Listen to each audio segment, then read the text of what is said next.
এ তো এক মহাসমুদ্র। এটা এত বড় এক নিয়ামত, ইলমের এত বড় খাজানা, এত বড় ভান্ডার। আল্লাহ নিজে বলেছেন সূরা লোকমানে, লাউ আন্না মা ফিল আরদি মিন শাজারাতিন আকলাম ওয়াল বাহরু ইয়ামুদ্দুহু মিন বাদিহি সাবআতু আবহুরিম মা নাফিদাত কালিমাতুল্লাহ। আল্লাহ পাক বলেছেন সূরা লোকমানে, পৃথিবীতে যত গাছ আছে সব গাছগুলা যদি কলম হয়ে যায়, পৃথিবীতে যত পানি আছে সমস্ত পানি যদি কালি হয়ে যায়, গাছ নামক কলম দিয়ে পানি নামক কালি দিয়ে যদি লেখা শুরু হয় আমার কালামের ব্যাখ্যা, মা নাফিদাত কালিমাতুল্লাহ, আমার আয়াতের ব্যাখ্যা লিখে কেউ শেষ করতে পারবে না। শুধু তাই নয়, আল্লাহ বলেছেন সমুদ্রে যত পানি আছে সব শেষ হওয়ার পরে ওয়াল বাহরু ইয়ামুদ্দুহু মিন বাদি সাবআতু আবহুর, 7 সমুদ্রের পানি যদি সাহায্যের জন্য যুক্ত করে দেওয়া হয় সেগুলো শেষ হয়ে যাবে, কিন্তু আমার কালামের ব্যাখ্যা শেষ হবে না। এত নিয়ামত, এত ইলম দিয়ে, এত বিজ্ঞান দিয়ে, এত দর্শন দিয়ে, এত বিজ্ঞান দিয়ে আল্লাহ পাক এই কোরআনকে ভরপুর করে দিয়েছেন। কোরআন কারীমের জ্ঞান যদি কেউ হাসিল করে সে পৃথিবীর শ্রেষ্ঠতম ধনী হয়ে যায়। নবী করিম সাল্লাল্লাহু আলাইহি সাল্লাম বলেছেন, আল কুরআনু গিনান লা ফাকরা বা'দা। কোরআন এমন সম্পদ, এটা অর্জিত হলে তার দারিদ্রতা থাকে না। ওয়ালা গিনান দুনাহু, এটা এমন একটা সম্পদ, এটা বাদ দিয়ে কেউ ধনীও হতে পারবে না। কেউ যদি চায় যে পৃথিবীর সব সম্পদ তার আছে কিন্তু কোরআন তার সিনায় নাই, নবী করিম সাল্লাল্লাহু আলাইহি সাল্লামের ভাষ্য মতে সে ধনী হতে পারে না। আর যার কোরআন অর্জিত হয়েছে, টাকা পয়সা যদি তার নাও থাকে, সে ব্যক্তি ধনী হয়েছে। জোরে কোন আল্লাহু আকবার। পৃথিবীর সেরা সেরা ব্যক্তিদেরকে দাওয়াত দিতে গেলে ওই লেভেলে তাকে পৌঁছতে হয়, সেই লেভেলে তাদের নামের আলোচনা হয়। কথা বলতে হবে, ঠিক কিনা? কোরআন এমন সম্পদ, যার সিনার মধ্যে অর্জিত হয় তার সম্মান এত বাড়ে, পৃথিবীর হাজারো নীতা আম্বানি, মুকেশ আম্বানি এই পরিবার, এমনকি বিশ্বের সমস্ত রাজা ধীরা সম্রাটের সম্রাট এক পাল্লায় দিলে কোরআনওয়ালা ব্যক্তির সমতুল্য হবে না। কথা ঠিক কিনা বলেন? এর প্রমাণ দিচ্ছি আপনাদের সামনে। লক্ষ লক্ষ সাহাবীদের মধ্যে সাহাবায়ে কেরাম যাদের কাছ থেকে কোরআন শিখেছেন, মুআল্লিমুল কোরআন যারা ছিলেন, এদের মধ্যে অন্যতম একজন সাহাবীর নাম ছিল উবাই ইবনে কাব রাদিয়াল্লাহু তাআলা আনহু। উবাই ইবনে কাব ইন্নাহু কানা মুআল্লিমাল কোরআন, তিনি ছিলেন কোরআনের শিক্ষক। সাহাবী যারা নও মুসলিম যারা হতেন তাদেরকে তিনি কোরআন শেখাতেন। এই দুনিয়াতে যারা প্রথম সারির কোরআনে কারিমের হাফেজ সাহেব ছিলেন তাদের মধ্যে তিনি অন্যতম একজন ছিলেন। এমনকি নবীজি সাল্লাল্লাহু আলাইহি সাল্লামের উপরে কোরআন যখন নাজিল হতো, যেই সমস্ত সাহাবীরা নিজ হাতে কোরআন লিখে সংরক্ষণ করতেন, তাদের মধ্যে অন্যতম বিখ্যাত সাহাবীর নাম হচ্ছে উবাই ইবনে কাব। কোরআনে কারিমের সম্মানে মর্যাদা এত বাড়ল, আল্লাহর হাবিব রাহমাতুল লিল আলামিন একদিন উবাইকে ডেকে বলছেন, উবাই শোনো, স্বয়ং আল্লাহ রাব্বুল আলামিন আমাকে বলেছেন আমি যেন তোমাদের সূরা বাইয়িনা তেলাওয়াত করে শোনাই। আল্লাহু আকবার, জোরে বলেন। কে বলেছেন? আল্লাহ পাক বলেছেন। উবাই ইবনে কাবকে কোরআন শোনাবার নির্দেশ দিয়েছেন মুহাম্মদ সাল্লাল্লাহু আলাইহি ওয়াসাল্লাম। এই কথা শোনার পরে উবাই ইবনে কাব অবাক বিস্ময়ে, হতবাক হয়ে, তাজ্জুব হয়ে জিজ্ঞেস করলেন, আওয়া সাম্মানি ইয়া রাসূলুল্লাহ, হে আল্লাহ রাসূল, আপনি যে বললেন আল্লাহ আপনাকে হুকুম করেছে আমাকে কোরআন শোনাতে, তো আল্লাহ কি তার পবিত্র জবানে আমার নামটা উচ্চারণ করছে নাকি? আওয়া সাম্মানি, আমার নাম কি আরশে উচ্চারিত হয়েছে? হুজুর বললেন, হ্যাঁ, আল্লাহ পাক তোমার নাম ধরে বলেছেন আমি যেন তোমার কোরআন শোনাই। আল্লাহু আকবার, একটু জোরে বলতে হবে। ভাবা যায় উবাই ইবনে কাবের নাম আল্লাহর জবানে উচ্চারিত হয়েছে। উবাই ইবনে কাব প্রশংসিত হয়েছেন আসমানে, প্রশংসিত হয়েছেন জমিনে। এই সেই উবাই ইবনে কাব কোরআনের শিক্ষক। রাসূল পাক সাল্লাল্লাহু আলাইহি ওয়াসাল্লামের ইন্তেকালের পরে হুজুরের জায়নামাজে দাঁড়িয়ে রমজান মাসে যিনি খতমে তারাবির নামাজের ইমামতি করেছেন। আমি এই ছোট্ট এক্সাম্পল দিয়ে শুধু এই মেসেজটা আপনাদের কাছে দিতে চেয়েছি, সেটা হলো কোরআন মর্যাদার প্রতীক, সম্মানের প্রতীক। কোরআনময় জীবন যারা গড়ে তারা এই দুনিয়ার মধ্যে শ্রেষ্ঠতম ধনী হয়ে যায়। আল্লাহর জমানে তাদের নাম উচ্চারিত হয়। জোরে আওয়াজে বলেন সুবহানাল্লাহ। এই কোরআন এটা আমাদের সামনে আছে। এই কোরআনের দিকে তাকিয়ে থাকলেও সওয়াব হয়, মোহাব্বত করলে সওয়াব হয়, পড়লে সওয়াব হয়, লিখলে সওয়াব হয়, ভালোবাসলে কোরআনের ভালোবাসা মানুষকে জান্নাত পর্যন্ত পৌঁছে দেয়। অথচ এই কোরআনটাকে আমরা একেবারে অবহেলার বই বানিয়ে ফেলেছি। ঘরের মধ্যে তাকিয়ার মধ্যে থাকে কোরআন, এমন ভাবে থাকে বছরের পর বছর এটা গিলাফটা পর্যন্ত খোলা হয় না। একটা মানুষ দেখেও না খুলে যে আসলে হুজুররা যে এত খুলতে বলে ভিতরে আল্লাহ বলছেনটা কি, আল্লাহ কি বলেছেন একটু খুলে দেখি, একটু শখ হয় না মানুষের। আজকে আমি অনলাইনে দেখলাম আকিজ গ্রুপের, আকিজ সাহেবের যে ছেলে, আদ্দিন গ্রুপের মালিক যিনি, আকিজ সাহেবের তো কয়েকটা ছেলে, এর মধ্যে আদ্দিন গ্রুপ পক্ষ থেকে যে যশোরে কয়েকদিন আগে বিরাট একটা মাহফিল করা হলো, লক্ষ লক্ষ লোকের সমাগম করানো হলো। ডক্টর মিজানুর রহমান আজহারি হাফিজাহুল্লাহ সহ, আল্লামা মামুনুল হক হাফিজাহুল্লাহ সহ, রফিক মাদানী সহ বিশিষ্ট ওলামারা যেখানে দাওয়াতি ছিলেন। আদ্দিন ফাউন্ডেশনের চেয়ারম্যান, তিনি এই বৃদ্ধ বয়সে তিনি শুনতে পেলাম তিনি বলতেছেন এক মাহফিলে, রফিক মাদানীর মাহফিলে গিয়ে, যে আপনারা দোয়া করবেন আমি কোরআন হিফজ করা শুরু করেছি, আমি যেন মৃত্যুবরণ করার আগে কোরআন হাফিজ হয়ে মরতে পারি। আল্লাহু আকবার বলেন। একটা বয়োবৃদ্ধ মানুষ, দাড়ি টাড়ি সাদা হয়ে গেছে, ইতোমধ্যে এই বয়সে 2 পারা কোরআন হিফজ করে ফেলেছে। নিয়ত করেছেন মৃত্যুর আগে তিনি হাফেজ হবেন। একটু জোরে বলতে হবে আল্লাহু আকবার। আমরা এই ধরনের মানুষদেরকে অন্তরস্থল থেকে দোয়া করি। তিনি আরেকটা দামি কথা বলেছেন, আলেমদেরকে কত সম্মান তিনি করেন। তিনি বলে ফেললেন যে আপনারা দোয়া করবেন আমরা যেন আলেমদের সাথে থাকতে পারি। এ কথা বলে তিনি আবার বললেন যে আমার ভুল হয়ে গেছে, আলেমদের সাথে না, আমরা যেন আলেমদেরকে মাথায় করে রাখতে পারি। সুবহানাল্লাহ বলেন। আমার এই কথাটা আনকমন মনে হয়েছে। আমার জীবদ্দশায় একজন ব্যক্তি এমন সুন্দর করে কথা বলবেন যে আলেমদের সাথে না, আমরা যেন আলেমদেরকে মাথায় করে রাখতে পারি। এই কথাটা আমার কাছে একেবারে আনকমন লেগেছে। যে আলেমের উলামাদের প্রতি কত শ্রদ্ধা ভালোবাসা থাকলে একটা মানুষের জবান থেকে এমন কথা বের হতে পারে। মনে রাখবেন, যার সাথে যার মহব্বত তার সাথেই তার কিয়ামত। যদি আপনি আলেম উলামাদেরকে মহব্বত করেন, আলেম উলামাদের সাথে আল্লাহ হাসর নসিব করাই দিবেন। যদি জালেমদের সাথে মহব্বত রাখেন, জালেমদের সাথে আল্লাহ পাক হাসর করাবেন। আমরা কি জালেমদের সাথে হাসর চাই? চিৎকার দিয়ে বলুন, জালেমদের সাথে হাসর চাই? আলেমদের সাথে হাসর কারা কারা চান? দুহাত দেখতে চাই। কত বেশি এটা আল্লাহ ছাড়া কেউ জানে না। আল্লাহ বলছেন তোমাদের জন্য তৈরিকৃত জান্নাত এটা আসমান জমিনের দূরত্বের সমান প্রশস্ত। জোরে বলেন আল্লাহু আকবার। আল্লাহ পাক বলেন ওই জান্নাতের দিকে এসো, আমার ক্ষমার দিকে আসো। আল্লাহ পাক ডাকে জান্নাতের দিকে, আল্লাহ পাক ডাকেন ক্ষমার দিকে। শয়তান ডাকে মানুষদেরকে জাহান্নামের দিকে, ধ্বংসের দিকে। মানুষ আল্লাহর কথা শুনতে চায় না, মানুষের শয়তানের কথাই শুনতে চায়। ক্ষমার দিকে যেতে হবে।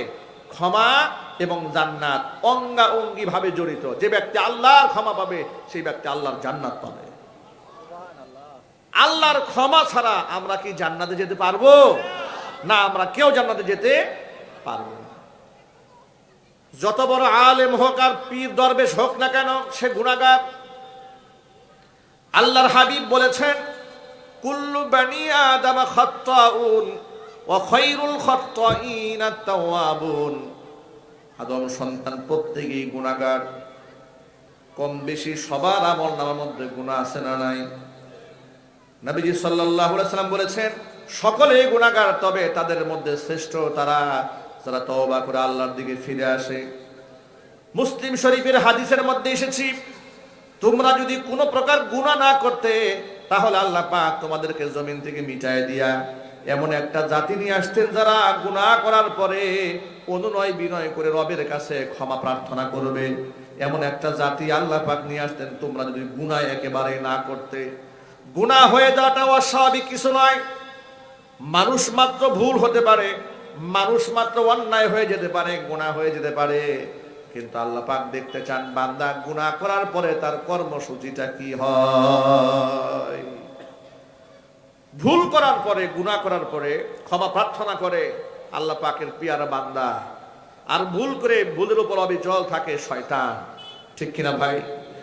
শয়তানের কাজ হচ্ছে যুক্তি তর্ক দিয়া গুনার উপর অবিচল থাকা, আর আল্লাহর পিয়ারা বান্দাদের কাজ হচ্ছে কোনো প্রকার যুক্তি তর্কে না গিয়ে বিনয়ের সাথে আল্লাহর কাছে মাপ চেয়ে গুনাহ থেকে বিরত থাকা। আজাজিল গোটা দুনিয়ার এখনো কোনো জায়গা নাই যেখানে সেজদা দেয় না। এত বড় আবেদ আদম আলাইহিস সালাতু ওয়াস সালামকে সৃষ্টির পরে আল্লাহ পাক ফেরেশতাদেরকে হুকুম করলেন আদমকে সেজদা দেওয়ার জন্য। ফেরেশতারা সেজদা দিয়েছে, তাদের মাঝেই ছিল আজাজিল। আজাজিল বলল আসজুদু লিমান খালাকতা তিনা। এই অপারেটর ভাই আছেন, একটু ইকুটা একটু কমায় দেন, ইকুটা একটু কমান, আওয়াজটা স্পষ্ট করেন। ইকু কমান, শুধু হালকা রিভার্ব দিয়ে রাখেন। আসজুদু লিমান খালাকতা তিনা, যাকে তুমি মাটি দিয়ে বানিয়েছো তাকে আমি সেজদা দেবো, এটা কি হলো নাকি? খলাকতানি মিন নার, তুমি আমাকে বানিয়েছো আগুন দিয়ে। খলাকতাহু মিন তিন, আদমকে বানিয়েছো মাটি দিয়ে। মাটি নিচে থাকে না উপরে থাকে? কথা বুঝেন না? মাটি নিচে থাকে না উপরে থাকে? তো মাটি থাকে নিচে, আমি আগুন, আমি উপরে থাকবো, মাটি নিচে থাকবে। আমি সেজদা দিলে আমার প্রেস্টিজ থাকলো নাকি? আল্লাহর সামনে যুক্তি দাঁড় করিয়েছে, আল্লাহ পাক তাকে মারদুদ করেছে, রাজিম বানিয়েছে, জান্নাত থেকে বিতাড়িত করেছে। মুসা আলাইহিস সালাতু ওয়াস সালামের জামানায় তিনি আল্লাহর সাথে কথা বলতে যেতেন তুর পাহাড়ে। আল্লাহ পাক নবী মুসা কালিমুল্লাহকে শ্রেষ্ঠত্ব দান করেছিলেন। সুবহানাল্লাহ বলেন। তুর পাহাড়ে যাচ্ছে আল্লাহর নবী মুসা কালিমুল্লাহ, এমন সময় শয়তানের সাথে রাস্তায় তার দেখা হয়েছে। এই বেশ কমাই দাও না কেন? বেশ কমাই দাও, তো বুঝেই না অপারেটর। বেশ কমাও, রিভার্ব দিয়ে রাখো। এই মেশিন চালাতে বুঝে না, মেশিন নিয়ে এসে বসে আছে। বলি ডান দিকে নাই বাম দিকে, কি আশ্চর্য কারবার। মুসা কালিমুল্লাহ আল্লাহর সাথে কথা বলতে যাচ্ছেন তুর পাহাড়ে, শয়তানের সাথে দেখা হয়েছে। কার সাথে? জোরে বলেন। শয়তান নবী মুসা কালিমুল্লাহকে ডেকে বলছেন, ও আল্লাহর নবী মুসা, আল্লাহর সাথে তো দেখা করতে যাচ্ছেন আপনি? বলে হ্যাঁ যাচ্ছি। তো আমার পক্ষ থেকে আল্লাহর কাছে একটা আরজি পেশ করবেন, প্রার্থনা জানাবেন। শয়তানের পক্ষ থেকে আরজি কি শোনেন। শয়তান নবী মুসা কালিমুল্লাহকে ডেকে বলছেন, ও আল্লাহর নবী মুসা, আপনি আল্লাহকে জিজ্ঞেস করবেন যে আমার জন্য তওবার দরজা কি খোলা আছে নাকি? আমি তওবা করতে চাই। কে তওবা করতে চায়? যদি বলুন। শয়তান তওবা করতে চায়, ভালো হয়ে যেতে চায় শয়তান। মুসা কালিমুল্লাহ বলেন, ঠিক আছে, অসুবিধা নাই, আমি আল্লাহর সাথে তোমার ব্যাপারে কথা বলবো। আল্লাহ পাকের সাথে কথোপকথন শেষ করে আসার সময় নবী মুসা কালিমুল্লাহ আল্লাহকে বললেন, রব্বুল আলামিন, শয়তান তোমার কাছে আবদার জানিয়েছে, সে তওবা করে ভালো হয়ে যেতে চায়, তো তার জন্য তওবার দরজা কি খোলা আছে নাকি? আল্লাহ পাক বলেন, মুসা রে, ও তো তওবা করবে না। ও আল্লাহ তোমার কাছে জানতে চেয়েছে তওবার দরজা খোলা আছে নাকি? আল্লাহ পাক বলেন, নিশ্চয় তার জন্য তওবার দরজা খোলা আছে। তুমি তাকে যাওয়ার সময় বলে যেও যে আদমকে সেজদা না দেওয়ার কারণে সে ধ্বংস হয়েছে। আদম তো এখন আর নাই, মারা গেছে, দুনিয়া থেকে চলে গেছে। আদমের কবরে গিয়া যদি শয়তান সেজদা দিয়ে আমার কাছে মাফ চায়, আমি শয়তানকেও মাফ করে দিব। মুসা কালিমুল্লাহ নেমে এলেন তুর পাহাড় থেকে। শয়তান অপেক্ষা আছে উত্তর জানার জন্য। জিজ্ঞেস করল আল্লাহর নবী মুসা কালিমুল্লাহ, আল্লাহর সাথে কথা হয়েছে? বলে হ্যাঁ হয়েছে। তো আল্লাহ কি বলেছেন? আমার জন্য কি তওবার দরজা খোলা আছে? বলে নিশ্চয় আছে। আল্লাহ কি বলেছেন? আল্লাহ বলেছেন যে আদমকে সেজদা না দেওয়ার কারণে তুমি গুমরা হয়েছ। ওই আদমের কবরে গিয়া সেজদা যদি যাও, সেজদা দেওয়ার পরে আল্লাহর কাছে মাফ চাইলে আল্লাহ তোমার মাফ করে দিবে। শয়তান জবাব দিয়া বলে, জিন্দা অবস্থায় আদম রে সেজদা দেয় নাই, ওই মরাটার সামনে গিয়ে সেজদা দেব? নাউজুবিল্লাহ বলেন। জিন্দা আদমকেই সেজদা দেয় না, আদম এখন মরে গেছে, দাম তো আরো কমছে। এখন কবর গিয়ে সেজদা দিলে আমার একটা প্রেস্টিজ আছে না? আমার কি প্রেস্টিজ কিছু থাকলো নাকি?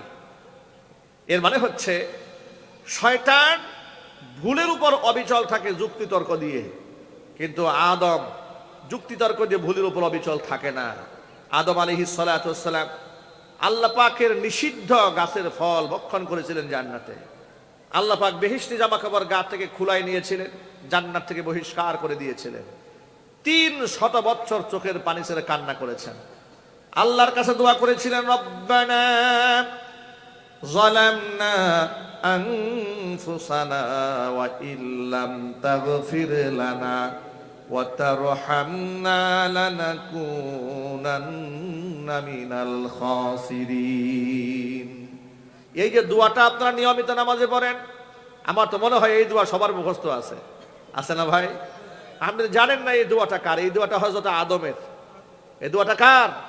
এটা আদম আলাইহিস সালাতু ওয়াস সালাম এই ভাষায় আল্লাহকে বলেছিলেন, রব্বানা, আয় আমাদের রব, যালামনা আনফুসানা, আমরা অন্যায় করেছি, আমাদের নিজের উপর নিজেরা জুলুম করেছি, ওয়া ইল্লাম তাগফির লানা, যদি আপনি আমাদেরকে ক্ষমা না করেন, ওয়া তারহামনা, আমাদের উপর রহম যদি না করেন, লানাকুনান্না মিনাল খাসিরিন, আমরা ক্ষতিগ্রস্তদের অন্তর্ভুক্ত হয়ে যাব।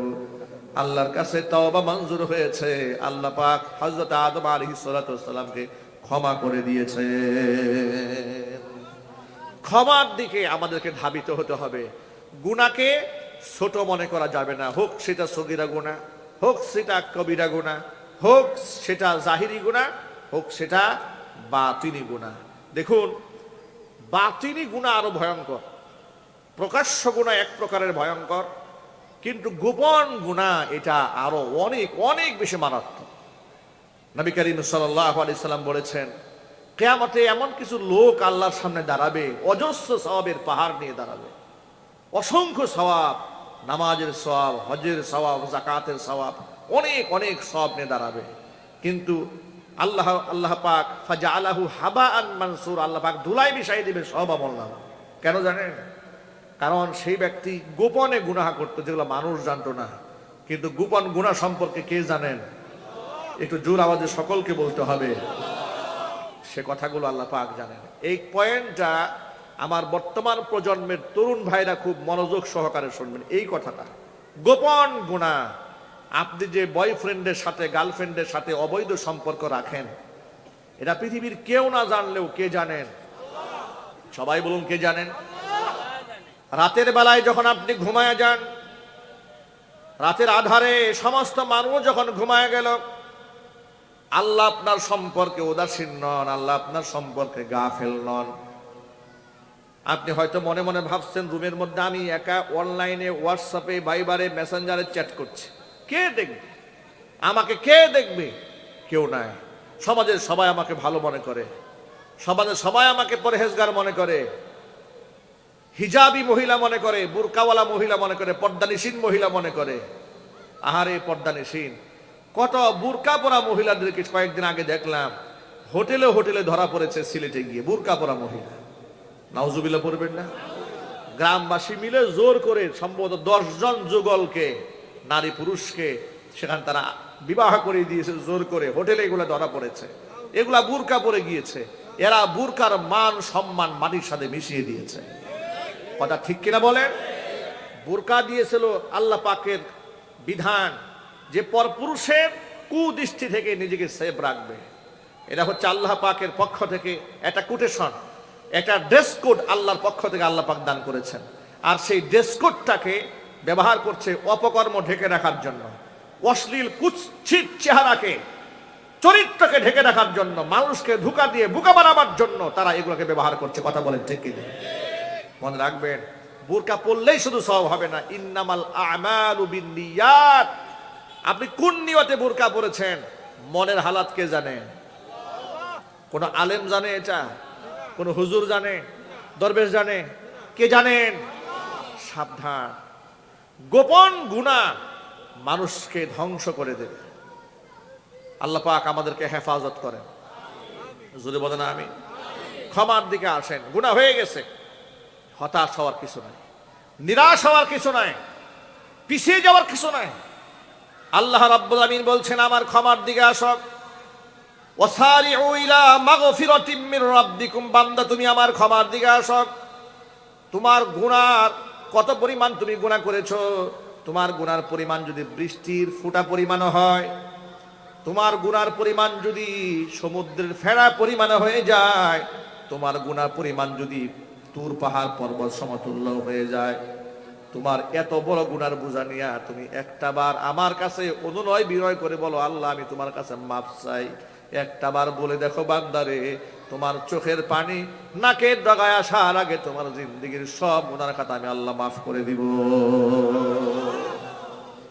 قل يا عبادي الذين أسرفوا على أنفسهم لا تقنطوا من رحمة الله إن الله يغفر الذنوب جميعا إنه هو الغفور الرحيم। অনবীজি ঘোষণা দিয়া যান, ও আমার বান্দারা, যারা নিজের উপর জুলুম করেছ, লা তাকনাতু মির রাহমাতিল্লাহ, আমার রহমত থেকে তোমরা নিরাশ হয়ে যেও না, হতাশ হয়ে যেও না।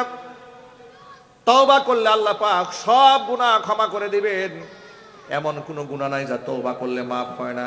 শিরকের গুনাহও তওবা করলে মাফ হয়ে যায়, বেদাত গুনাহ তওবা করলে মাফ হয়ে যায়, কুফুরির গুনাহ তওবা করলেও মাফ হয়ে যায়। পৃথিবীর এমনও কোনো গুনাহ নাই যে গুনাহ তওবার মাধ্যমে মাফ না হয়। চিৎকার দিয়ে এখন আল্লাহু আকবার। এখানে আমরা যারা এখানে এসেছি, আমরা জীবনের সবচাইতে বড় অন্যায় করেছি ঈমান আনার পরে আমরা নামাজ তরক করেছি, ঠিক কিনা বলেন? সবচাইতে বড় অপরাধ, ঈমান আনার পরে আমরা নামাজ তরক করেছি। আমরা আজকের মাহফিল থেকে ওয়াদা করলাম জিন্দেগি তার এক ওয়াক্ত নামাজও কাজা করব না, বলেন ইনশাআল্লাহ। আল্লাহ যারা হাত তুলেছে তোমার রহমতের চাদর দিয়ে আবৃত করে নাও, তোমার বান্দাদেরকে তোমার নিরাপত্তার কুলে উঠাই দিলাম, মঞ্জুর করে নাও। নামাজি হয়ে যান, আল্লাহর কাছে ক্ষমা প্রার্থনা করেন, আল্লাহ পাক ক্ষমা করে দেবেন। গোপন গুনাহ থেকে বাঁচতে হবে। আল্লাহ পাক বলেছেন, যে ব্যক্তি তওবা করে ফিরে আসে আমলনামা কি হয় শোনো, ইল্লা মান তাবা ওয়া আমানা ওয়া আমিলা আমালান সালিহা فَأُولَٰئِكَ يُبَدِّلُ اللَّهُ سَيِّئَاتِهِمْ حَسَنَاتٍ وَكَانَ اللَّهُ غَفُورًا رَّحِيمًا। বান্দা যদি তওবা করে ফেলে এবং ঈমান আনে ভালো কাজ করে, فَأُولَٰئِكَ يُبَدِّلُ اللَّهُ سَيِّئَاتِهِمْ حَسَنَاتٍ, বান্দার আমলনামার মধ্যে যত গুনাহ আছে সমস্ত গুনাহগুলোকে আমি আল্লাহ নেকি দ্বারা বদলাইয়া দেব। আমল নামায় গুনাহ থাকবে না। ধরেন 30 বছর 20 বছর গুনাহ হয়েছে, আমল নামায় কোনো নেক নাই, শুধু গুনাহ আর গুনাহ। এখন যদি তওবার মাধ্যমে সব মুছে দেয় তাহলে নীল হয়ে যাবে, আমল নামা শূন্য হয়ে যাবে। বান্দার আমল নামা আল্লাহ শূন্য বানাবেন না, গুনার পরিবর্তে গুনার প্রত্যেকটা জায়গার মধ্যে আল্লাহ পাক নেকি লিখে দেবেন। একটু জোরে কোন সুবহানাল্লাহ। আল্লাহর কত দয়া, আল্লাহ পাকের কত মায়া বান্দার প্রতি। এরপরেও বান্দা মাপ চায় না, তওবাকে পিছায় রাখে, এটা করা যাবে না। মাগফিরাতের দিকে এগিয়ে যেতে হবে। আল্লাহ যেন কবুল করে, জোরে কোন আমিন। আল্লাহ বলছেন, এমন প্রশস্ত জান্নাত তোমাদের জন্য তৈরি করা হয়েছে, এটা মুত্তাকিদের জন্য তৈরি করা হয়েছে, পরহেজগার তাদের জন্য তৈরি করা হয়েছে। মুত্তাকি কারা, এটা দাবি দাবা করে মিছিল করে নিজেকে মুত্তাকি দাবি করা যাবে না। কোরআন কাকে মুত্তাকি বলেছে এটা এখান থেকে শিখে নিতে হবে। আমি জোর করে নিজেকে মুত্তাকি দাবি করলে কি মুত্তাকি হয়ে যাব? সমাজের মধ্যে সুদখুরেরাও মুত্তাকিদের ভাব ধরে থাকে, ঘুষখুরেরাও নিজেকে বহুত বড় বুজুর্গ হিসেবে মানুষের সামনে উপস্থাপন করে। কিন্তু আল্লাহ পাক বলে দিয়েছেন মুত্তাকি কারা, শোনো, আল্লাযীনা ইউনফিকুনা ফিস সাররাই ওয়াদ দাররাই। মুত্তাকিদের এক নাম্বার বৈশিষ্ট্য হচ্ছে এরা সচ্ছল অবস্থায় যেভাবে আমি আল্লাহর পথে দান করে, ওয়াদ দাররাই অসচ্ছল অবস্থায় তারা হুবহু ঠিক সেইভাবে দান করে। জোরে বলেন সুবহানাল্লাহ। দানের হাত কখনো ক্ষান্ত হয় না, পকে টাকাটা থাকলেও অজস্র টাকার সম্পদের মালিক হওয়ার পরেও বান্দা আমি আল্লাহর পথে দান করে, আবার যদি সে হত দরিদ্র হয় তারপরেও বান্দা আমি আল্লাহর পথে দান করে। বরং দরিদ্র অসহায়রা আল্লাহর পথে বেশি দান করে, মধ্যবিত্তরা নিম্ন মধ্যবিত্তরা মানুষকে বেশি দান করে, সহযোগিতা করে। বেশি বড়লোক হয়ে গেলে মানুষ সহজে তাদের নাগাল পায় না। কথা ঠিক কিনা বলেন? মানুষ সহজে তাদের নাগাল পায় না, তারা ওইভাবে দানও করতে চায় না। তাদের বাড়িতে কেউ ভিক্ষুক যেতে পারে না, বাড়ির সামনে লেখা আছে বিদেশি কুকুর আছে সাবধান। ঠিক কিনা বলেন? এই ধরনের দরিদ্র তাদের পাশে যেতে পারে না। সচ্ছল অবস্থায় দান করা সহজ, কিন্তু অসচ্ছল অবস্থায় পকেটে টাকা পয়সা নাই, নিজেদের মধ্যে ক্ষুধা দারিদ্রতা আছে, ওই অবস্থায় মানুষকে দান করা কি সহজ কাজ ভাই? যদি বলেন তো সহজ কাজ? মোটেও সহজ কাজ না। কিন্তু অসচ্ছল অবস্থায় দান করলে দামের ডিমান্ড বাড়ে। আল্লাহু আকবার বলেন। আচ্ছা, কঠিন সময়ে ইমানে থাকা আর সুখের সময় থাকা দুটো কি এক জিনিস? যেমন নবী করিম সাল্লাল্লাহু আলাইহি ওয়াসাল্লাম খাদিজাতুল কুবরা রাদিয়াল্লাহু তাআলা আনহাকে তিনি কখনোই ভুলতে পারেননি। যদিও তিনি তার পরবর্তীতে সবে মিলে 13টা বিবাহ করেছেন, এতগুলা স্ত্রী এতগুলা দাসীবাদী থাকার পরেও খাদিজার কথা আল্লাহ নবী কখনোই ভুলতেন না। যত দোয়া করতেন প্রতিটা দোয়ার মধ্যে তিনি মা খাদিজাকে স্মরণ করতেন। সুবহানাল্লাহ বলেন। একদিন মা আয়েশা রাদিয়াল্লাহু তাআলা আনহা খাদিজার প্রতি তার এই আবেগ ভালোবাসা সতীন হিসেবে তিনি সহ্য করেন। দেখেন, রাসূল কখনো ভুলে না তাকে। একদিন বলে ফেললেন, ইন্নাহা কানাত আজুজাতান, হে নবীজি আপনার স্ত্রী খাদিজা তিনি একজন বৃদ্ধা মহিলা।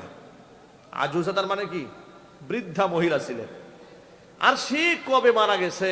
কদ আবদালাকাল্লাহু খায়রাম মিনহা, তার থেকে উত্তম রমণী আল্লাহ তো আপনার জীবনে উপহার দিয়েছে। আপনি শুধু সেই খাদিজা খাদিজা করেন। এমনকি রাসূল এমন দোয়া করে যে আল্লাহ দুনিয়ার এই জীবন থেকে আমি আমার খাদিজাকে হারিয়ে ফেলেছি, আখিরাতে আমি যেন আমার খাদিজাকে না হারায় ফেলি। এগুলা শোনার পরে আয়েশা রাদিয়াল্লাহু তাআলা আনহার খুব হিংসা হয়েছে। আয়েশা রাদিয়াল্লাহু তাআলা আনহা দেখতে সুন্দরী ছিলেন, রূপবতী ছিলেন, জ্ঞানী ছিলেন, মেধাবী ছিলেন। এত বেশি মেধাবী পৃথিবীতে যাদের কাছ থেকে আমরা হাদিস এই পর্যন্ত পেয়েছি, সাহাবীদের কাছে আমরা ঋণী। সাহাবীদের মধ্যে 3 জন ব্যক্তি পৃথিবীতে সবচেয়ে বেশি হাদিস বর্ণনা করেছেন। 1 নাম্বার আবু হুরায়রা রাদিয়াল্লাহু তাআলা আনহু, 2য় নাম্বার হচ্ছে আনাস ইবনে মালিক রাদিয়াল্লাহু তাআলা আনহু, 3য় নাম্বার উম্মুল মুমিনিন মা আয়েশা সিদ্দিকা রাদিয়াল্লাহু তাআলা আনহা। গোটা পৃথিবীর মধ্যে 3য় সবচেয়ে অধিক হাদিস বর্ণনাকারী জনগণ। সুবহানাল্লাহ। আয়েশা রাদিয়াল্লাহু তাআলা আনহা আল্লাহর হাবিবকে বললেন, নবীজি ইন্নাহা কানাত আজুজাতান, আপনার স্ত্রী খাদিজা ছিলেন একজন বৃদ্ধা মহিলা, সে কবে মারা গেছে এখনো পর্যন্ত আপনি তাকে বলতে পারেন নাই। কদ আবদালাকাল্লাহু খায়রাম মিনহা, অথচ তার থেকে উত্তম রমণী আল্লাহ পাক আপনার জীবনে উপহার দিয়েছে। আল্লাহ নবী সাল্লাল্লাহু আলাইহি সাল্লাম বললেন, ওয়াল্লাহি আয়েশা শোনো, আল্লাহর কসম করে বলছি, মা আবদালানি আল্লাহু খায়রাম মিনহা, আমার খাদিজার চাইতে শ্রেষ্ঠ নারী আল্লাহ পাক আমার জীবনে আর উপহার দেন নাই। তোমরা হলে আমার সুখের দিনের সঙ্গিনী, খাদিজা ছিল আমার দুঃখের দিনের সঙ্গিনী। মক্কার সমস্ত মানুষ যেদিন আমাকে অস্বীকার করেছে, সেই সময় খাদিজা আমাকে সত্যায়ন করেছে। মক্কার সমস্ত মানুষগুলো যখন আমাকে মিথ্যাবাদী বলেছে, আমার খাদিজা আমাকে সত্যবাদী বলেছে। মক্কার সমস্ত মানুষ যখন আমার সাথে ব্যবসা বাণিজ্য লেনদেন সম্পর্ক ক্লোজ করে দিয়েছিল, খাদিজা তার সহায় সম্বল নিয়ে আমাকে সাহায্য করেছে। এমনকি উটের ভুঁড়ি মাথার উপরে চাপাই দিলে খাদিজা নিজ হাতে আমাকে পরিষ্কার করে দিয়েছে। এত কষ্ট মা খাদিজা করেছেন।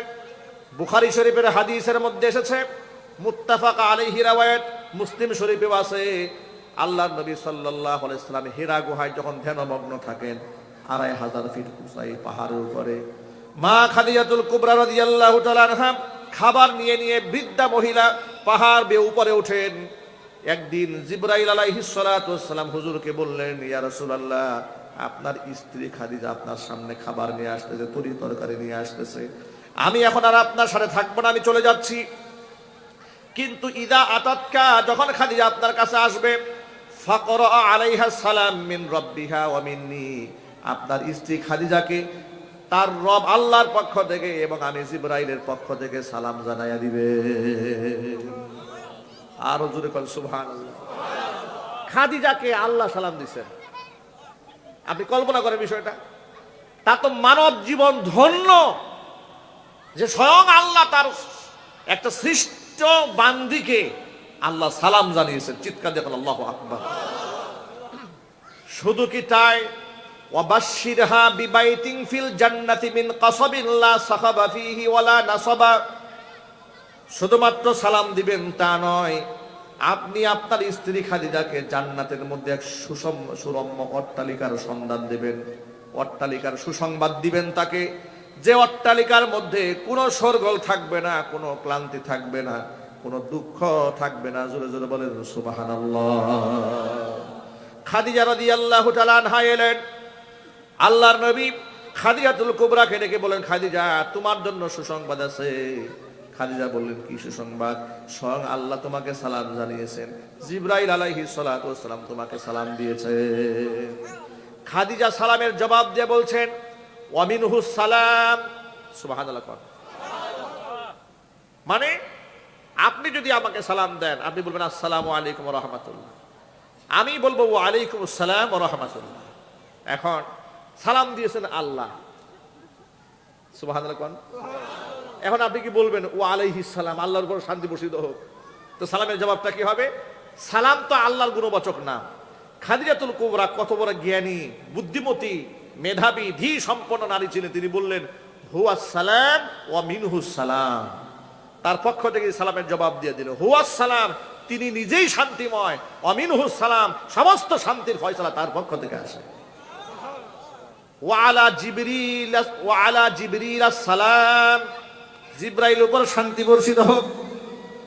খাদিজা রাদিয়াল্লাহু তাআলা আনহা অঝর ধারায় চোখের পানি ছেড়ে কান্না করলেন।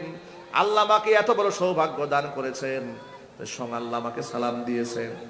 কেন এত সৌভাগ্য, কেন এত মর্যাদা দিয়েছেন? আমার মা বোনদেরকে বলছি, মায়েরা বোনেরা, আপনার আইডল, আপনার আইকন পরিমণি নয়, আপনার আইডল দুনিয়ার নিকৃষ্ট কোনো নারী নয়, আপনার আইডল হচ্ছে খাদিজাতুল কুবরা রাদিয়াল্লাহু তাআলা আনহা। ঠিক কিনা বলেন? খাদিজা রাদিয়াল্লাহু তাআলা আনহার ব্যাপারে আল্লাহর নবীর প্রশংসা করে আয়েশা রাদিয়াল্লাহু তাআলা আনহা বললেন, নবীজি আরো কিছু শোনান। হুজুর বললেন, শোনো আয়েশা, তোমরা তো আমার সুখের দিনের সঙ্গিনী, কিন্তু আমার দুঃখের দিনের সঙ্গী খাদিজা আমার জন্য কি করেছে। যত রাত হোক না কেন, যত গভীর রজনী হয়েছে, আমি একটা বার শুধুমাত্র দরজায় টোকা দিয়েছি, আমার খাদিজার সাথে সাথে আমার জন্য দরজা উন্মুক্ত করে দিয়েছে। আমি জিজ্ঞেস করেছি, খাদিজা তুমি ঘুমাও না? খাদিজা জবাবে বলেছে, আমার স্বামী যখন বাড়ির বাহিরে থাকে, আমার মন বড় আনচান করে, কত শত্রু তার আছে, না জানে কোনো ক্ষয়ক্ষতি হয়ে যায় নাকি। আবার তিনি ক্লান্ত পরিশ্রান্ত হয়ে বাড়িতে ফিরবেন, ঘুমের মধ্যে থাকবো, তিনি ডাকতে থাকবেন, তার কষ্ট হবে। এই জন্য প্রচন্ড ঘুম যদি আসে, আমি দরজার মধ্যে পিঠ লাগাই ঘুমাই, বিছানায় পিঠ লাগাই না। আনুগত্য কাকে বলে? খাদিজাতুল কুবরা রাদিয়াল্লাহু তাআলা আনহা এই গোটা বিশ্বের নারীদেরকে শিখিয়েছেন স্বামীর প্রতি কি করে শ্রদ্ধাশীল হতে হয়। সুবহানাল্লাহ বলেন। মা বোনদেরকে বলছে, মায়েরা বোনেরা, আপনাদের জন্য জান্নাতে যাওয়া আল্লাহ রাসূল সহজ করে দিয়েছেন। আল্লাহর হাবিব বলেছেন, আল মারআতু ইযা সাল্লাত খামসাহা, মহিলারা যদি 5 ওয়াক্ত নামাজ আদায় করে, ওয়া সামাত শাহরাহা, রমজান মাসে রোজা রাখে, 3 নাম্বার ওয়া আতাআত বালাহা, স্বামীর আনুগত্য করে, ওয়া আহসানাত ফারজাহা, সতীত্বের হিফাজত করে, তাদখুলু বিআইয়ি বাবিন মিন আবওয়াবিল জান্নাতি শাআত ইয়াউমাল কিয়ামা, কিয়ামতের দিন জান্নাতের 8টি দরজার যেই দরজা দিয়ে খুশি, ওই দরজা দিয়া এই নারী আল্লাহর জান্নাতে চলে যাবে। মা বোনদেরকে 5 ওয়াক্ত নামাজি হতে হবে। এই ক্ষেত্রে আমরা যারা স্বামী আছি, আমাদের দায়িত্ব হচ্ছে আমাদের স্ত্রীরা নামাজ পড়তে পারলো কিনা তার পরিবেশ তৈরি করে দেওয়া। ঠিক কিনা বলেন? আচ্ছা বলেন তো প্রিয় ভাইরা, কবরে সেজদা দেওয়া জায়েজ আছে? মাজারে, কোনো পীরের পায়ে, কোনো আলেমের পায়ে, কোনো গাছের সামনে, কোনো প্রতীকের সামনে সেজদা হবে একমাত্র কার সামনে? আল্লাহর হাবিব সাল্লাল্লাহু আলাইহি ওয়াসাল্লাম স্পষ্ট জানিয়ে দিয়েছেন, লাউ কুনতু আমিরান আহাদান আন ইয়াসজুদা লিগাইরিল্লাহ, এই পৃথিবীতে যদি আমি কাউকে আল্লাহর পরে সেজদা দেওয়ার নির্দেশ প্রদান করতাম, তাহলে লা আমারতুল মারআতা আন তাসজুদা লিজাওজিহা, স্ত্রীদেরকে বলতাম তারা যেন স্বামীর পায়ে সেজদা দেয়। ওয়াল্লাহি, আল্লাহর নবী আল্লাহর কসম করে বলছেন, আমি আল্লাহর কসম করে বলছি, লা তুআদ্দিল মারআতু হাক্কা রাব্বিহা হাত্তা তুআদ্দিয়া হাক্কা যাওজিহা, একটা নারী যতক্ষণ পর্যন্ত স্বামীর হক আদায় করতে না পারে ততক্ষণ পর্যন্ত সে তার রবের হক আদায় করতে পারে না। স্বামীর সাথে বিয়াদবি নয়, উচ্চ আওয়াজে কথা নয়, নিম্ন আওয়াজে কথা বলুন। দেখুন আমাদের পশ্চিমা বিশ্ব এই পৃথিবীর নারীদেরকে কি শিখিয়েছে? স্বামীর খেদমত করাকে ব্যাকডেটেড বলেছে, কিন্তু পক্ষান্তরে পরের স্বামীর খেদমত করাকে আধুনিকতা বানিয়ে দিয়েছে। কথা ঠিক নেবে ঠিক? স্বামী যখন স্বামীর খেদমত করে স্ত্রী, তখন বলে যে নারীকে গৃহবন্দী করা হয়েছে, নারী অধিকার নষ্ট করা হয়েছে। আবার এই মহিলায় যখন পার্লারে গিয়া, স্পা সেন্টারে পর পুরুষের পা ডলে, তখন নারীদের খুব কর্মসংস্থান হয়ে গেছে, নারীর খুব ইজ্জত বেড়ে গেছে। স্বামীর সামনে হাসলে ব্যাকডেটেড হয়ে যায়, আর যখন নিজে বিমানবালা হইয়া অসংখ্য পর পুরুষের সামনে হাসতেছে খুব ইজ্জত বেড়ে যায়। কথা ঠিক নেবে ঠিক? এভাবে তারা নারীদেরকে বাজারের পণ্য বানিয়েছে। ইসলাম নারীদেরকে বাজারের পণ্য বানায়নি, নারীদেরকে পৃথিবীর শ্রেষ্ঠ সম্পদ বলেছে। জোরে করে আল্লাহু আকবার। সুতরাং মা বোনদেরকে বলছে, মায়েরা বোনেরা সাবধান হয়ে যান এই ব্যাপারে। স্বামীর আনুগত্য থেকে এক চুল পিছপা হওয়া যাবে না, বলেন ইনশাআল্লাহ। তবে এই ক্ষেত্রে আমরা পুরুষ যারা আছি আমাদের কিছু দায়িত্বশীল আচরণ করতে হবে, ইনশাআল্লাহ বলেন। দায়িত্বশীল আচরণ কিন্তু আমরা অনেক সময় করি না।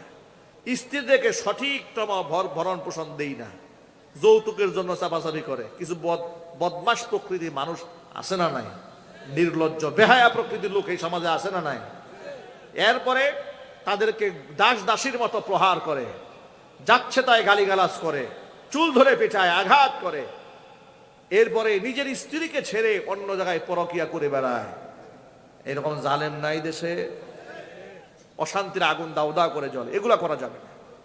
কোরআনে কারীম বলেছে, ওয়াশিরুহুন্না বিল মারুফ, নারীদের সাথে ন্যায়সঙ্গত আচরণ করো। তবে হ্যাঁ, কোনো ক্ষেত্রে কোনো নারী যদি সীমা লঙ্ঘন করে, তাহলে সেই ক্ষেত্রে আল্লাহর পক্ষ থেকে নসিহা আছে যে 3টা পদক্ষেপ গ্রহণ করতে হবে। জোরে করেন সুবহানাল্লাহ। কোরআন মাজিদ আল্লাহ পাক বলে দিয়েছেন, ওয়াল্লাতি তাখাফুনা নুশুজাহুন্না ফাইযুহুন্না ওয়াহজুরুহুন্না ফিল মাদাজি'i ওয়াদরিবুহুন্না ফাইন আতআনাকুম ফালা তাবগু আলাইহিন্না সাবিলা। যেই সমস্ত স্ত্রীদের সীমা লঙ্ঘনের আশঙ্কা করো তোমরা, বিয়াদবি করে, স্বামীর নাফরমানি করে, কথাবার্তা শোনে না, শরীয়ত লঙ্ঘন করে, এই যদি হয়ে যায় তাহলে আগে সঠিক সিদ্ধান্ত তোমরা ধীরে ধীরে গ্রহণ করবে। হঠাৎ করে শাসন করতে গিয়া পিটায় হাড্ডি ভেঙ্গা হসপিটালে পাঠায় দিও না, কিংবা রাগের গুসায় বলে ফেলো না, তোরে দিলাম 1 তালাক 2 তালাক 3 তালাক, তো 14 ঘুষি সহ তালাক দিলাম। আছে না নাই? বলে কিনা জোরে বলেন। আমাদের কাছে গোটা দেশ বিদেশ থেকে সারা বছর যত ফোন আসে মাসআলা সংক্রান্ত, মেজরিটি মাসআলার ফোন এটা আসে, হুজুর গুসা করে বউকে তালাক দিয়ে ফেলছি। জিজ্ঞেস করি কয় তালাক দিছেন? কয় 3টা দিছি। তা আমি বললাম, রাগেই যেহেতু দিছেন, একটা দিতে পারলেন না? কথা বলেন না। রাগে যেহেতু দিয়েছেন, একটা দিতে, না হয় 2টো দিতেন, 3টা দিলেন কেন? কয় হুজুর মাথা ঠান্ডা ছিল না, মাথা ঠিক ছিল না, গরম হয়ে গেছে, দিয়ে দিয়েছে। না, এগুলো করা যাবে না। কোরআনে কারীম মানুষকে 3টা স্টেপ শিখিয়েছে। জোরে কোন সুবহানাল্লাহ। স্বামীদেরকে 3টা পদক্ষেপ শিখিয়ে দিয়েছে। 1 নাম্বার, ওয়াল্লাতি তাখাফুনা নুশুজাহুন্না, সীমা লঙ্ঘন দেখতে পাচ্ছ, 1 নাম্বার কাজ ফাইজুহুন্না, বউদেরকে তোমরা ওয়াজ করো, নসিহত করো, বুঝাও, ঠান্ডা মাথায় বুঝাও, সুন্দর মতো বুঝাও, স্বামীর কদরটা বুঝাও, স্বামী না থাকলে তার কত ধরনের প্রবলেম ফেস করতে হতে পারে সেটা বুঝাও। স্ত্রী হওয়ার কারণে তার মর্যাদা বুঝাও। এভাবে তাকে বুঝালে কাজ হলো না, তাহলে একটা দ্বিতীয় স্টেপ গ্রহণ করো। ওয়াহজুরুহুন্না ফিল মাদাজি, বিছানা আলাদা করে দাও। একই রুমে থাকবে। সব এই সিস্টেম কে শিখাচ্ছেন বলেন তো ভাই? যিনি আমাদের বানিয়েছেন তিনি শিখাচ্ছেন। কোন সুবহানাল্লাহ। আল্লাহর ফর্মুলার চাইতে দামি ফর্মুলা আছে নাকি ভাই? আল্লাহ পাক শিখাচ্ছেন। আল্লাহ বলছেন এটা দ্বিতীয় পদক্ষেপ। এতে ওয়াজ নসিহতে কাজ হচ্ছে না। ওয়াহজুরুহুন্না ফিল মাদাজি, বিছানা আলাদা করো। এর মানে হচ্ছে এক বিছানায় শুলেও ও যদি পূর্ব দিকে ঘুরায় থাকে তুমি পশ্চিম দিকে ঘুরে থাকো। ও যদি খাটের মধ্যে শুয়ে থাকে তুমি খাটের নিচে গিয়ে শুয়ে থাকো, মানে খাটের তলায় না, তুমি ফ্লোরে শুয়ে থাকো। কিন্তু রুম আলাদা করো না, একই রুমে থাকবে, বিছানা আলাদা করে রাখবে। এতেও যদি কাজ না হয়, দ্বিতীয় পদক্ষেপ গ্রহণ করলে দেখলে না এগুলো এত বেয়ারা হয়েছে, এর ওয়াজও ধরে না, বিছানা আলাদা করলেও ঠিক হয় না। এখন তোমরা কি করবে? ওয়াদরিবুহুন্না, এদেরকে সামান্য মৃদু প্রহার করবে। শাসনের জন্য সামান্য প্রহার করবে, মৃদু প্রহার করবে। এই ওয়াদরিবুহুন্নার ব্যাখ্যাটা বড় মারাত্মক ব্যাখ্যা। আল্লাহ যে মারতে বলেছে, পিঠাতে বলেছে, এর মানে গরু ছাগলের মতো পিঠাতে বলে নাই, আঘাত করতে বলে নাই। আঘাত মানে হচ্ছে মুহাদ্দিসরা বলেছেন যে আঘাত করবে হচ্ছে এই রকমের যে কাপড় দেখছেন আমার হাতে চাদর আছে, উদাহরণ দিয়ে বলি, ধরেন এক জেরা, এক মুষ্টি, এক হাত, এতটুকু কাপড়, এইরকম একটা নরম কাপড় দিয়ে তার গায়ে আঘাত করবে। আচ্ছা প্রিয় ভাই বলেন তো, এই একটুক নরম কাপড় দিয়ে আঘাত করলে কি মায়ের হবে না সুরসুরি দেওয়া হবে? কি দেওয়া হবে? সুরসুরি দেওয়া হবে। এর মানে মূল বিষয়টা হচ্ছে যে তাকে আযাব দেওয়া উদ্দেশ্য নয়, তাকে রক্তাক্ত করা উদ্দেশ্য নয়, তাকে ঘাড় মটকায় দেওয়া উদ্দেশ্য নয়, হাড় ভেঙে দেওয়া উদ্দেশ্য নয়। এই আঘাত দেওয়া উদ্দেশ্য হচ্ছে তার ব্যক্তিত্বে আঘাত দেওয়া। সে যেন এতটুকু উপলব্ধি করতে পারে যে আমি এত খারাপ, আমার স্বামী আমার উপর হাত তুলেছে, ব্যাস এই আমার স্বামী আমার উপর হাত তুলেছে, এতটুকুন সতর্কতাও যদি সে যদি ঠিক না হতে পারে, তাহলে তাকে রড দিয়ে পিটাই আবার ঠিক করা যাবে না। আল্লাহ পাক বলেছেন এই তিনটা পদক্ষেপ যদি গ্রহণ করার পরে ফাইন আতানাকুম, এরা যদি তোমাদের আনুগত্য মেনে নেয়, ফালা তাবগু আলাইহিন্না সাবিলা, এদের বিরুদ্ধে অন্য কোনো আর পদক্ষেপ গ্রহণ করতে যেও না। সুবহানাল্লাহ বলবেন না? আরো জোরে করেন সুবহানাল্লাহ। এরপরেও যদি যখন দেখলে প্রথম ধাপ শেষ, দ্বিতীয় ধাপ শেষ, তৃতীয় ধাপ শেষ, সব ধাপ শেষ হয়ে গেছে, কি চতুর্থ একটা ধাপ দরকার আছে না নাই? দেখেন সেই ধাপটা তুমি আবার রাগ করতে গিয়া একসাথে 3 তালাক দিয়ে বসে থেকো না। সুবহানাল্লাহ। আল্লাহ পাক বলেন এতেও যখন কাজ না হলো, ওয়া ইন খিফতুম শিকাকা বাইনিহিমা ফাবাসু হাকামান মিন আহলিহি ওয়া হাকামান মিন আহলিহা। যখন দেখলে যে না ওয়াজে কাজ হয় না, নসিহতেও কাজ হয় না, পিটাপিটি লেগে যায়, এমন কি মনোমালিন্যতা এমন পর্যায়ে পৌঁছেছে, এখন থাকলে একে অপরকে হয়তো খুন করে ফেলতে পারে, না হয় মামলা মোকদ্দমা হয়ে যেতে পারে, জেল জরিমানা হয়ে যেতে পারে, একজন আরেকজনের বিষ খাওয়ায় মারতে পারে। এমন মারাত্মক এক্সট্রিম লেভেলে যদি চলে যায়, তাহলে তোমরা একটা পদক্ষেপ গ্রহণ করো। আগে কোন সুবহানাল্লাহ। কি করবে তোমরা? শোনো, ওয়া ইন খিফতুম শিকাকা বাইনিহিমা ফাবাআসু হাকামান মিন আহলিহি ওয়া হাকামান মিন আহলিহা। স্ত্রীর পক্ষ থেকে একজন সালিশ ডাক দাও, পুরুষের পক্ষ থেকে একজন ডাক দাও। মুরব্বীরা বসো, উভয় পক্ষ বসো, স্বামীর কথা স্ত্রীর কথা উভয়ের বক্তব্য জনসম্মুখে মুরব্বীদের সামনে, দায়িত্বদের সামনে উপস্থাপন করা হোক।